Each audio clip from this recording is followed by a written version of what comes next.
कुछ स्थान ऐसे होते हैं जहां समय रुक सा जाता है। ऐसे स्थान जहां पुरानी आत्माएं अपनी संतुष्टि के लिए लौट आती हैं। और ऐसा ही एक स्थान थी यह पुरानी मस्जिद, जो हर समय अपने भीतर भय और रहस्य समेटे हुए थी। यह मस्जिद ऐसी थी जिसे किसी ने कभी नहीं देखा था, और जो लोग इसके आसपास जाने की कोशिश करते, उन्हें सिर्फ डर और छिपी हुई आत्माएं ही मिलती। इस मस्जिद के भीतर कोई था जो हमेशा शक्तिशाली रहा, लेकिन मृत्यु के बाद भी इस स्थान को अपना बनाकर उसमें अपना क्रोध भर चुका था।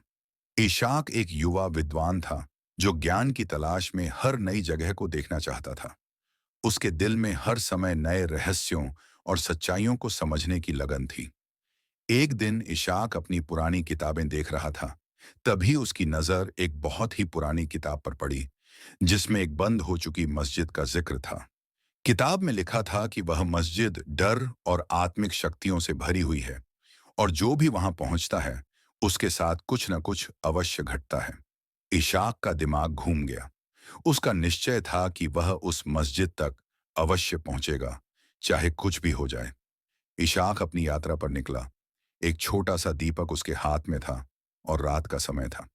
जैसे ही वह पुरानी मस्जिद के पास पहुंचा, उसे एक अजीब सी ठंडी हवा महसूस हुई। वह मस्जिद बहुत पुरानी थी। हर दीवार का रंग उड़ चुका था। झाड़ियां और पत्तियां उसके आसपास बिखरे हुए थे। मस्जिद का दरवाजा टूट चुका था, और भीतर सिर्फ अंधकार और डर का वातावरण था।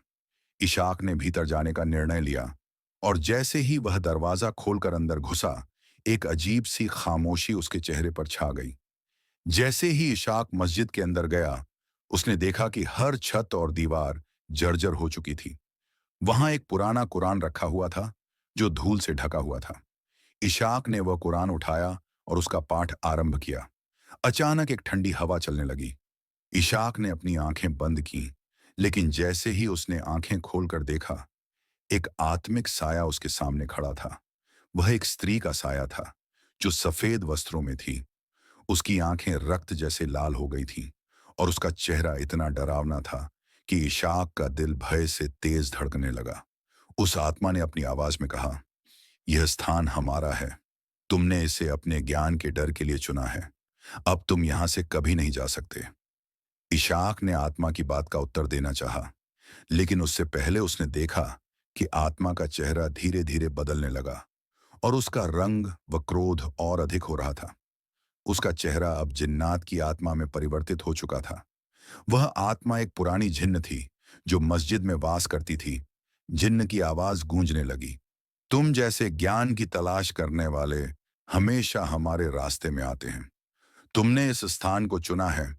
अब तुम्हें इसकी शपथ लेनी होगी।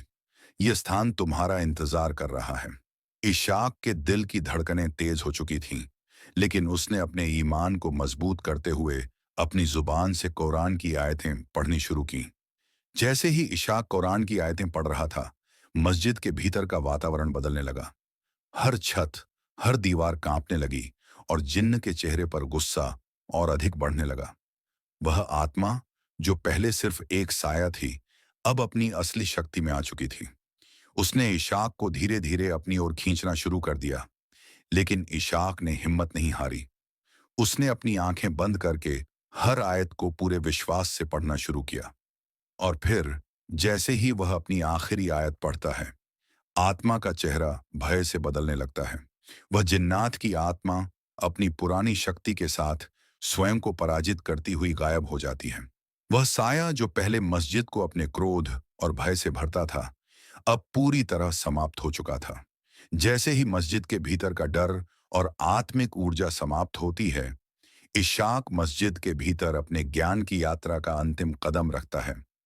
उसने अपनी जिंदगी में जो सबसे जरूरी बात सीखी थी, वह यह थी कि ज्ञान और ईमान का गहरा संबंध है, और जब इंसान दिल से ईमान रखता है, तो कोई भी आत्मिक शक्ति उसका कुछ नहीं बिगाड़ सकती।